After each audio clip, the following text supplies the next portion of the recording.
Hello，譚哥。Hello，你好，大東。拼命三郎咧就今日你嚟借票啦。咁之前係咪唔係好多機會，好似今日咁，即係出嚟借票，即係見到咁多觀眾19年之前係好多嘅，係啦，即係我記得喺葉問系列嗰陣時，真係好多借票嘅。咁啊，包括都唔係淨係葉問咁大片啦，仲有啲中型細片我都有拍過啦。咁都好多借票啊嗰陣時。咁好熱鬧嘅，係啦。咁有啊，二次人生嗰時都有借，斷網就冇借，記得係。咁隔咗咁耐啦，就即係再嚟借票啦。個感覺係點？咁我成日想將借票改為追票嘅呢個名。點解？追數係呢個追數點講咧？借好似一個字就單方面咁咯。即係當然好多謝大家買票，咁但係呢個都未完㗎嘛件事，咁嚟到互動完，希望可以將件票即係可以再追多啲下咁樣，咁樣即係講笑。anyway 個感覺我覺得佢係好好嘅，即係開頭係真係唔係好習慣嘅，但係而家覺得都係，因為其實咧講真借票我係唔中意嘅之前，因為我覺得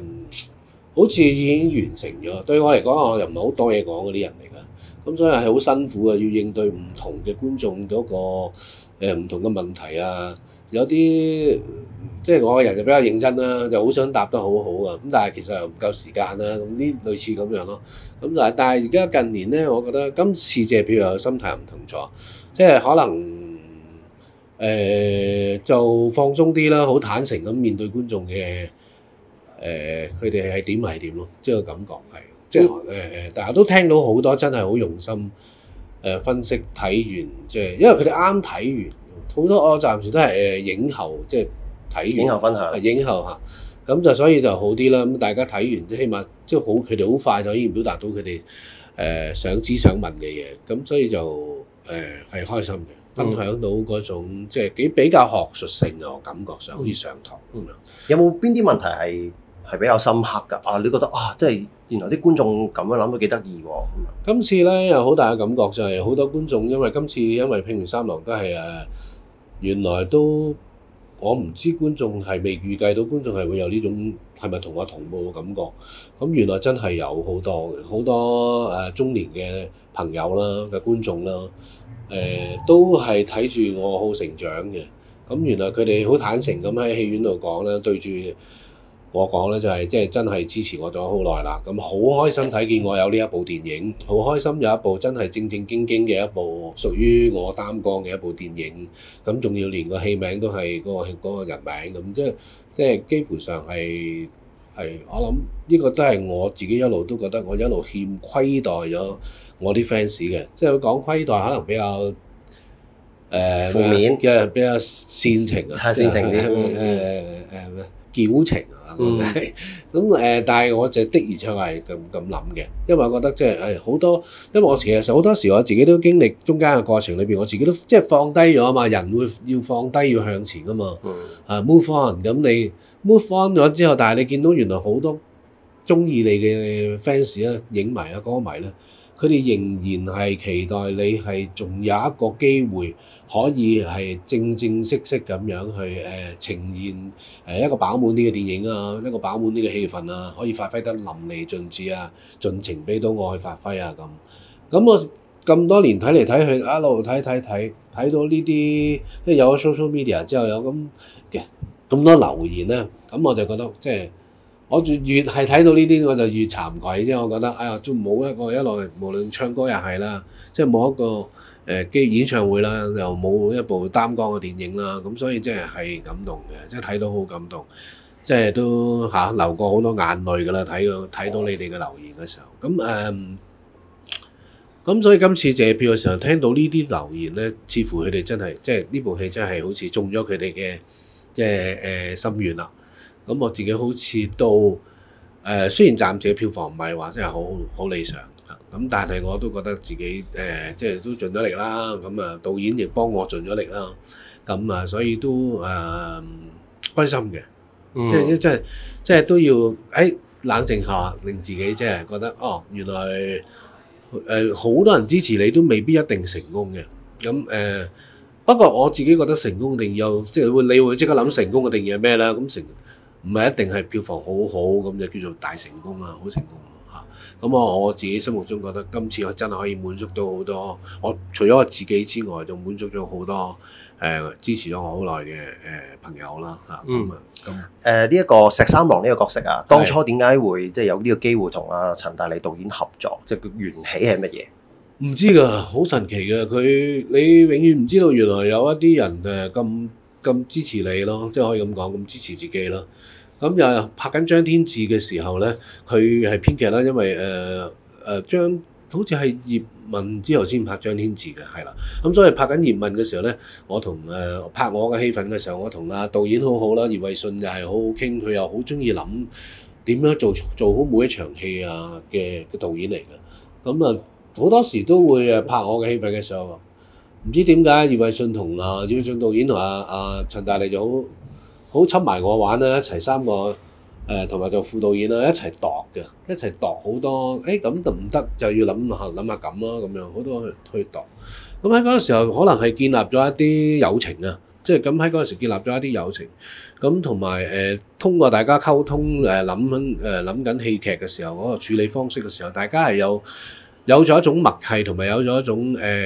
嗰個大家係夾嘅覺得。咁所以可能係因為咁啦。咁有一次突然之間喺拍緊張天志嘅時候，陳大利就話：喂，寫個劇本俾你啊！咁樣，咁就係咁講咗一句咁啊，我都好開心嚇。因為從來應該嗰時係2015-16年咁上下啦，係16年咯。咁從來冇人咁同我講過呢句説話嘅。咁我聽到就好咁聽住先啦嚇，都唔知係咪真嘅咁。結果就即係不斷有聯絡啊，不斷佢都有問下我你想演啲咩啊咁。咁我講完一大堆之後，佢又 ban 咗我咁佢跟住佢自己又會再俾翻一啲嘢我講。咁都開始喺嗰陣時開始大家慢慢咁樣傾醖釀啊，直至到去到即係2020中定係2021度啦，就嗰個劇本先至真係叫做大家得主要梗係陳大利佢本身係好早就知道係佢三部曲嚟嘅其中第二部嚟嘅，第二部曲係啦，同埋亦都好早知道佢想揾第三個阿郎嘅。咁呢啲全部都係佢嘅構思嚟嘅。咁嗰個骨幹係完全冇變過嘅，就大利導演佢好根深蒂固㗎啦已經。咁但係當中我開頭中間有俾個意見，就係我可唔可以唔好又係江湖大佬啊咁樣。係啦，咁但係而家就係江湖大佬喎，都係。係啊，因為我點解咧？我覺得唔係唔好江湖大佬，只不過嗰啲即係可能個氣氛已經，即係尤其是2000年，即係2020年嗰陣氣氛開始轉得好緊要啊！嗰時即係開始有啲類型片已經係真係篩走咗㗎啦喺市場上。係啦，咁仲要咁 old school 即係江湖大佬呢啲事，你問我係點樣我都唔知江湖大佬。我就睇翻我自己舊嗰啲片段，有好多人喺度攆嗰啲紮職啊嗰啲咁樣。咁可能因為呢個原因啦，咁亦都係個商業價值嘅原因啦。咁可能佢亦都唔係完全導演可以話得晒所有嘅事嘅。咁都要老闆，即係佢哋覺得咁樣去將譚耀文設定，即係雖然後邊嘅劇情會慢慢會轉咯。咁即係慢慢會。其實基本上開頭我哋真係好想拍一部劇情片嘅，唔係劇情片係一定嘅，係文藝啲，文藝啲嘅。咁所以但係又唔可以嗰個切入嘅角色由江湖大哥呢個視乎各樣好多 parties 嘅決定係冇得改變嘅呢樣嘢，咁就要由一個江湖大哥點樣去轉化為一個文藝片，呢個難度係好高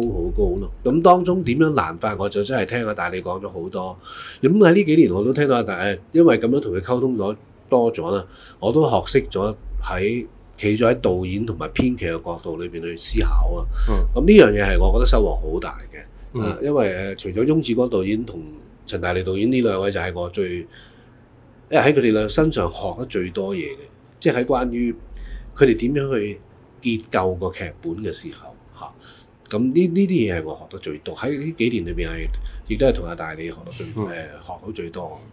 今次就即係打咗好多場啦，咁亦有文有動，即係有文有武嘅。咁你自己覺得最深刻嘅係邊一場戲？其實最深刻咧，當初係真係睇我去當隻金撈嗰時，係嗰場戲係我自己一個人，即係同埋個店老闆演啦。咁當時我係好大感觸嘅，因為呢個意味係好好嘅，係啦，隻錶唔行啦，咁你要攞去晾咗佢，因為唔掂啦，又要錢啦咁。咁呢個 situation 係好感動嘅，我覺得係啦，好感懷嘅。咁當時我係好深刻嘅，我覺得即係拍緊嗰陣時，第一個 take 已經忍唔住啦嚇，咁所以係啦。咁但係我哋由於唔可以過於煽情啦，即係咁要咁第二個 take 我再收翻去多啲，因為佢唔可以俾嗰樣嘢去 overdraw 咗整件事嗰個氛圍嘅嚇。咁所以我哋真係唔係話刻意即係去搞煽情嗰啲咯，係啦，即係路呢啲我哋就。但係當時你問我最直接就係嗰個感覺，我係騎住三郎呢個人物去行，一路行緊嘅時候，去到嗰一日拍嗰場戲嘅時候，拿住隻錶，望住隻錶，咁就已經好有感覺啦嚇。咁其餘就係最尾嗰個鏡頭，我自己即係將整體所有嘅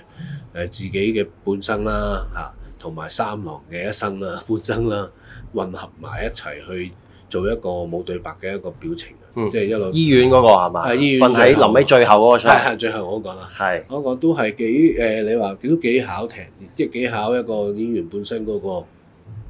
裏邊有冇真係入晒佢嗰個角色。係啦，咁幸好係咯。即係打戲反而就唔話，即係唔會話哇，都好難忘喎。打戲我聽到好多觀眾都睇完戲散場咧，即係都好多都讚到打戲嘅。係啦，因為真係咁嘅 budget，我只可以咁講，喺呢個 budget 咧，張文傑嘅功勞好大嘅，咁同埋喺個導演控制嗰個 budget 裏邊咧，亦都係好大嘅，能夠喺900萬嘅電影裏邊啦嚇，能夠有幾場文戲令到大家深刻嘅，亦都有幾場動作戲令到大家睇完之後係哇讚你，哇你好好抽喎咁樣啊，咁可以俾人哋睇到一個咁樣幾面嘅嘢啦。咁我覺得係咯。咁但係因為打戲我自己經常都有拍打，我仲可以打多啲嘅，其實我仲可以打多啲嘅。不過我都好中意同阿仔打嗰場戲啦，因為打得嚟係唔係為咗打而打啦，係好似大理導演話齋啦，佢係用動作戲去推動文戲，並唔係為咗打而打。咁呢一種先至係電影藝術嚟㗎嘛，就係正確嘅電影藝術。點樣睇 Locker 呢個仔啊？佢好勤力啦，佢有佢嘅倔強啦，咁佢係好嘅，好乖仔嚇。我覺得都。而家我覺得點為之好咧？喺呢個時候就係一個作為而家嘅年輕人，就係即係佢要好冷靜，知道而家嘅處境係唔係咁好，個世界市道唔係咁好嘅時候，佢點可以把得住自己嗰個 core 咯嚇？咁我覺得呢樣嘢係大前提，呢個係阿仔係做到嘅，佢嗰個 hard core 係好穩重嘅人嚟嘅，好穩陣嘅，係啦。咁當然有時代，即係都佢哋係缺乏咗好多嘅實戰嘅經驗啦，冇我哋以前咁多片拍嘅時候。咁喺呢個情況，佢哋又少咗呢啲實際嘅經驗啦，亦都少咗同一啲真係資歷高嘅大導演合作啦。咁所以係會蝕底啲嘅喺呢啲時間。但係我相信咧嚟緊都係需要時間咯嚇。我覺得佢會好嘅，只要揾得住佢個性格唔好變咧就啱噶啦，即係好似阿石頭咁，佢同阿石頭好似嘅，我覺得佢做阿石頭做得好好嚇，因為佢真係知道點樣去入戲，佢知道點樣去攞佢自己嗰個